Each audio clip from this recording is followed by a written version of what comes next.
Bonjour chers amis de météopédagogie et des décryptages météo. Dans ce décryptage 43, je pose une question un brin provocatrice, j'en conviens. Est-ce que le mois de décembre, pour sa plus grande partie, est déjà joué? Et je compte bien vous apporter quelques clés d'analyse pour tenter de répondre à cette question. Et restez bien jusqu'à la fin, car celle-ci n'est pas piquée des vers. En attendant, n'oubliez pas les pouces bleus pour le référencement et vous abonner avec la clochette si vous appréciez cette chaîne et de la partager autour de vous. Mais sans plus attendre, plongeons-nous au sein de ce mois de décembre 2025.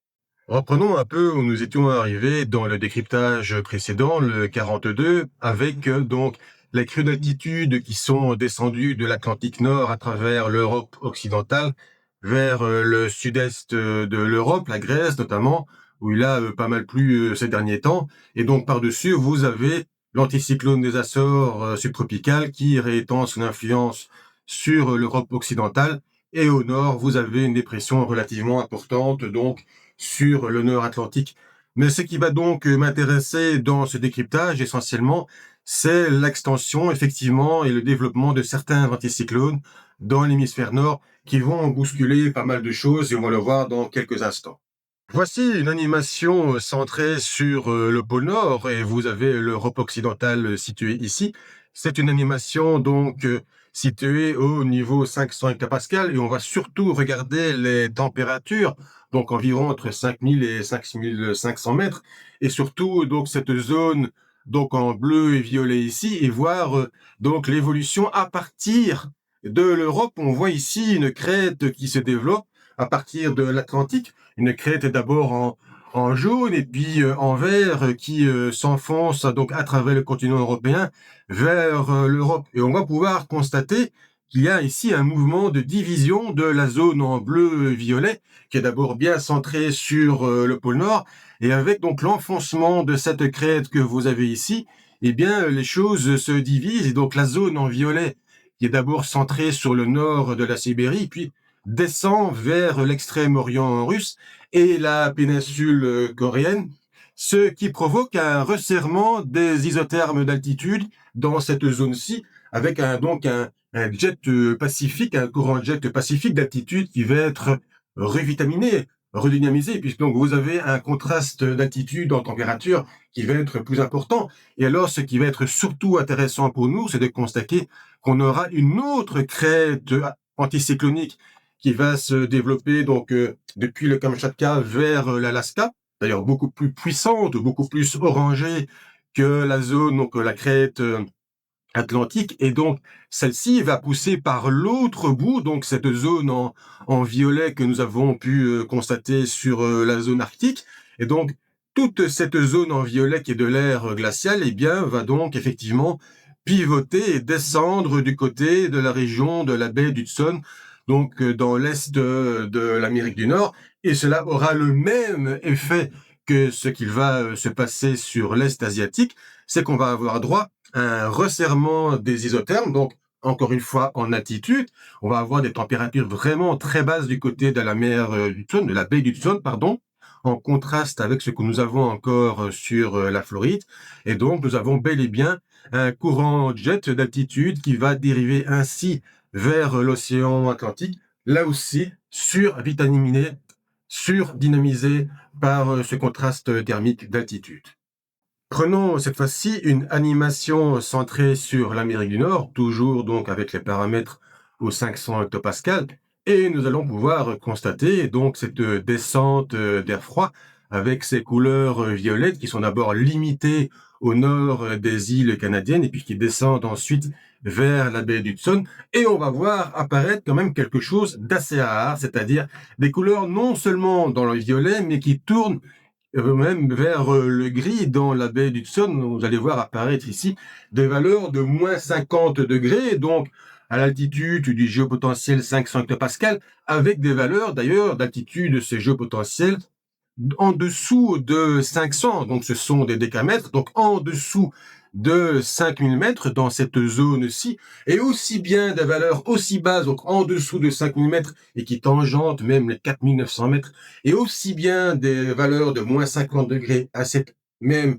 altitude sont vraiment rares, y compris dans le début d'hiver météorologique, y compris dans la baie d'Hudson, ce qui montre que c'est quand même significatif et que cette dynamique de rabattement de cette aire glaciale par les anticyclones donc européens et asiatiques, eh bien, est importante et que donc de concert avec l'isotherme à moins 10 degrés du côté de Miami, eh bien, vous allez avoir un contraste thermique donc de 30-40 degrés quand même sur cette zone-ci. Et évidemment, cela a un impact sur le courant d'altitude, puisque les différences de température génèrent de vent, et plus la différence est importante, plus le vent est important.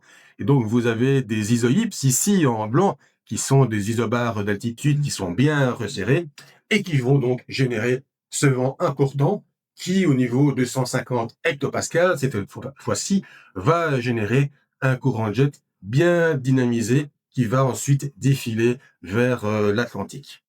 Nous ajouterons au dossier un autre élément très important qui se situe dans le Pacifique, à savoir cette grosse poche d'eau bien chaude. Vous avez sur la droite eh bien l'anomalie de température d'eau de mer qui vire quand même nettement dans le rouge. Donc on est à plus 2 degrés, localement même plus 2,5, plus 3 degrés.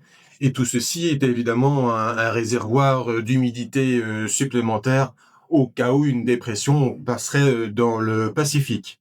Et le 28 novembre, eh bien, c'était parfaitement le cas. Vous avez une grosse dépression en plein milieu du Pacifique. Et donc, vous avez cette zone d'eau chaude, plus chaude que la normale, qui sert de réservoir. Et on voit le transport de vapeur d'eau, donc en rouge-gris. Vous avez donc ce paramètre, donc IVT, qui est bien le transport de vapeur d'eau, avec quand même des valeurs clairement dans la droite de l'échelle. Et donc tout ceci est propulsé vers le nord et sert d'alimentation aux hautes pressions, donc à la Skies, qui se situe, qui se forme donc dans cette zone du nord-ouest de l'Amérique du Nord. Et donc évidemment, en aval de tout ceci, vous avez cette descente arctique qui plonge vers la baie d'Hudson et qui alimente donc la dynamisation du courant jet.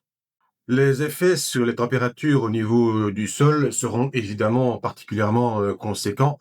Nous avons pour mercredi la trace de la descente arctique. Vous avez bien les températures maximales. Si vous êtes dans le bleu, c'est en dessous de 0 degré, mais si vous allez plus loin vers le nord, évidemment, nous sommes encore bien plus bas. Et prenez par exemple la ville de Churchill que vous avez là au bord de la baie d'Hudson, qui passera sous les moins 20 degrés de température maximale. Ce sera 10 à 12 degrés en dessous des moyennes saisonnières. Prenons maintenant les cartes d'Alicia Bentley pour comprendre que les choses ne seront pas aussi simples que cela, avec l'anomalie de vitesse du courant jet en date du 2 décembre. Et donc, nous retrouvons bien le creux d'altitude du côté de la baie d'Hudson. Vous avez la branche descendante du courant jet et il faut imaginer, vous avez ici un petit bout de la branche montante sur le nord-ouest du continent nord-américain. Et donc, vous avez des ondulations dans le courant jet qui tentent à se propager donc en sortie du continent nord-américain, du côté de Terre-Neuve, et qui ondulent à travers l'océan Atlantique. Donc, on a une répercussion de ces ondes qui proviennent de l'océan Pacifique et de la côte ouest de l'Amérique du Nord, mais il y a un autre élément qui entre en ligne de compte et dont j'ai parlé en début de décryptage, c'est la crête russe que vous avez ici et qui provoque une déviation du courant jet, ce qui fait que vous avez les ondes qui se sont propagées depuis l'Amérique du Nord qui tendent à se renforcer. Vous avez ici un creux qui descend quasiment jusqu'au Maroc, donc à l'entrée du continent européen, et puis qui remonte vers le nord de la Scandinavie. On a aussi une petite déviation qu'on peut imaginer du côté de l'Afrique du Nord. Et donc, ce courant jet n'est pas parfaitement rectiligne. Et en y arrivant en Europe, il tend à ralentir et à être divisé en deux parties par notamment la crête russe qui renforce cet état de cause, cette dynamique un peu ondulatoire qui vient donc de l'Amérique du Nord. Et bon, donc on peut voir que les choses ne sont pas aussi simples que ça pour la météo européenne. Pour s'en convaincre, il suffit de prendre la modélisation du supercalculateur européen, version ensembliste de cumul des précipitations pour un total de 10 millimètres ou plus, avec ici, vous avez la légende, jusqu'au dimanche 7 décembre, c'est quand même une période relativement longue, et on voit très très bien qu'avec la présence de l'anticyclone russe, eh bien, les cumuls à 10 millimètres auront une faible probabilité, en dessous de 25% et même en dessous de 10 à 15% sur toute une partie de l'Europe centrale et orientale. Vous excluez notamment la Roumanie, mais évidemment, sur la façade atlantique, c'est tout à fait différent avec des plages rouges au-dessus des 75% et même au-delà. Mais ce qu'on peut constater, c'est que par exemple, pour le Benelux et l'Est de la France, eh bien, les probabilités bien, diminuent très vite. Donc, il sera évidemment important de voir en détail le cumul des précipitations sur l'ouest de la France, qui pourrait être assez conséquent, et sur d'autres régions européennes, alors que en entrant vers l'est du Benelux et en allant vers l'Allemagne, eh bien, la probabilité diminue très vite. Et donc, il faudra voir vraiment où s'arrêtera à la limite des cumuls moyens ou relativement importants et où commenceront les cumuls faibles. C'est quand même important pour aussi un petit peu anticiper la période de recharge qui a déjà commencé maintenant depuis plusieurs semaines et le début de l'hiver. Pour tenter de répondre à la question que nous nous sommes posée en début de décryptage, il faut analyser le comportement de l'oscillation de Madden-Julian que nous avions déjà abordé à maintes reprises dans les décryptages, et vous avez une fiche de décryptage qui s'affiche actuellement dans la partie supérieure de la vidéo. Mais ce que nous pouvons rappeler, c'est que donc dans la phase 6, eh bien, l'oscillation de Madden-Julian favorise plutôt donc des descentes polaires arctiques sur le nord-ouest de l'Europe, alors qu'en évoluant vers les phases 7 et 8, donc en sortant de la partie ouest du Pacifique et en évoluant vers l'hémisphère occidental et l'Afrique, eh bien, tout ceci favorise un retour du courant d'ouest avec une phase effectivement un peu ondulatoire dans la phase transitoire. Donc, on peut quand même constater qu'avec les points violets dans les jours 5 et puis en évoluant avec la ligne noire vers la phase 8, donc l'hémisphère occidental et l'Afrique, eh bien, c'est quand même un courant d'ouest qui est favorisé avec cette dynamique de l'oscillation de Madden-Julian. Comment les choses se concrétisent-elles sur le temps sensible pour l'Europe occidentale? Eh bien, pour cela, prenons le diagramme de Bruxelles du modèle ensembliste européen avec les différents paramètres, la température de basse couche, la température de haute couche et les précipitations. Nous pouvons constater qu'aux 850 hectopascales, donc à 1500 mètres, nous resterons autour de 0 degré jusqu'au 14 décembre, ce qui va quand même donner des températures largement au-delà de 0 degré, au-delà de 5 degrés et même plus proche, à mon avis, de 10 degrés que de 5 degrés sans doute pour à peu près toute la période, alors avec quelques ondulations. Comme on a pu le voir, on voit quelques ondulations, notamment dans la partie des hautes couches. Donc c'est vraiment les ondulations du courant de jet qui laissent parfois passer des températures un peu plus froides d'altitude, qui plongent vers moins 25, moins 27 degrés, puis ça remonte vers moins 25, moins 23 degrés. Donc on voit quand même que ce sont les ondulations du courant de jet, donc ces phénomènes ondulatoires où vous avez donc l'influence de l'anticyclone russe qui freine le courant de jet et qui le fait onduler, et puis l'ondulation qui dérive depuis la baie d'Hudson. Mais on peut voir que sur les précipitations, eh bien effectivement, on a pu voir que sur la probabilité, donc en Belgique notamment, eh bien elles sont quand même assez faibles jusqu'au 6 ou 7 décembre d'avoir 10 millimètres. Donc c'est quand même un diagramme des précipitations assez faible. Il pourrait peut-être réaugmenter donc dans la deuxième décade du mois de décembre, mais ça c'est évidemment un peu plus loin. Pour conclure, prenons deux diagrammes qui m'ont fait légèrement sourire, j'en conviens, et surtout le deuxième d'ailleurs. Le premier étant le diagramme des régimes de temps avec en bleu la NAO+, qui catégorise tout simplement un flux d'ouest bien présent. Et vous avez le blocage russe en rouge qui apparaît donc après, à partir du 5 décembre. Alors évidemment, c'est une bataille entre les deux régimes. Et évidemment, à partir d'une certaine échéance, eh bien, nous avons un certain lissage et une certaine incertitude. Donc j'imagine que dans le temps, eh bien, on aura un peu plus de clarté pour savoir lequel des deux régimes va gagner. Mais ceci montre malgré tout qu'on a bien quand même un flux d'ouest qui pourrait perdurer jusqu'à un certain moment avec une certaine influence de l'anticyclone russe qui pourrait freiner et donc diminuer les précipitations donc sur certaines parties de l'Europe. Et il faudra évidemment un petit peu voir dans les détails ce que tout ceci donnera sur les quantités de précipitations de façon régionale et territoriale et nationale. Dernière image analysée et donc deuxième diagramme qui m'a fait bien sourire, il s'agit de celui de Homeler, que j'ai déjà abordé à maintes reprises dans des décryptages précédents. Vous en avez un qui s'affiche dans la partie supérieure de la vidéo maintenant. Mais donc, vous avez le méridien de Greenwich. Ici, vous avez le temps donc qui défile avec le mois de décembre, et en bleu les dépressions, en rouge les anticyclones.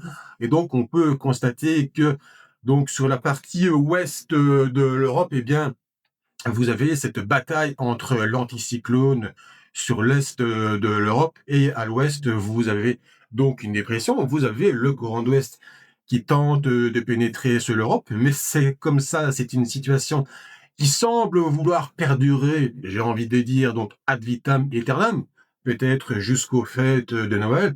Alors donc, il y a évidemment des variations entre c'est donc dans cette limite entre la zone dépressionnaire et la zone anticyclonique. On a aussi quelques petites zones anticycloniques qui se situent là, par exemple, du côté de Terre-Neuve pour le 13 décembre, qui peuvent apparaître. Ce sont évidemment des incertitudes. Le diagramme de Hofmüller n'est pas la Bible, ce n'est pas la certitude totale. Les choses pourront évoluer dans le courant du mois de décembre, mais admettez quand même qu'on peut largement imaginer que jusqu'à la mi-décembre et même au-delà, eh bien, il y a quand même cette tendance à avoir une influence dépressionnaire qui tente de pousser à l'intérieur de l'Europe, freinée certes par l'anticyclone situé donc bien sur la Russie, mais malgré tout, on a du mal à imaginer avoir un refroidissement, une évolution vraiment nette avec l'installation de haute pression, par exemple, sur le nord de l'Atlantique, qui induirait donc un basculement vers un vent de nord plus froid. Mais évidemment, les choses peuvent évoluer. C'est la glorieuse incertitude, non pas du sport, mais de la science et de la météorologie, qui n'est pas une science exacte. Donc, pour répondre à la question posée au début, il y a quand même une certaine probabilité d'avoir une grande partie du mois de décembre qui serait dominée par un courant d'ouest, dont la limite, la force, le comportement reste à évoluer au-delà sans doute de la mi-décembre. Mais pour le reste, eh bien, nous pouvons constater qu'il y a quand même peu de chances d'avoir un temps vraiment hivernal qui reviendrait pour donc toute cette première quinzaine de décembre et même peut-être au-delà. En tout cas, j'espère que ce décryptage, eh bien, vous l'avez apprécié. N'oubliez pas encore une fois des pouces bleus pour le référencement. N'oubliez pas aussi de vous abonner avec la clochette si ce n'est pas fait et de partager aussi cette chaîne. C'est important pour son succès. Je vous donne donc rendez-vous pour le direct météo qui aura lieu, donc le numéro 9 qui aura lieu ce jeudi 4 décembre, où on fera le bilan donc du mois de novembre passé. Il y aura pas mal de choses à dire et peut-être qu'on abordera aussi encore le thème des prévisions à longue échéance pour décembre et qui sait au-delà. Mais ça, c'est une autre histoire. En tout cas, d'ici là, je vous souhaite un bon début de semaine et portez-vous bien. Salut!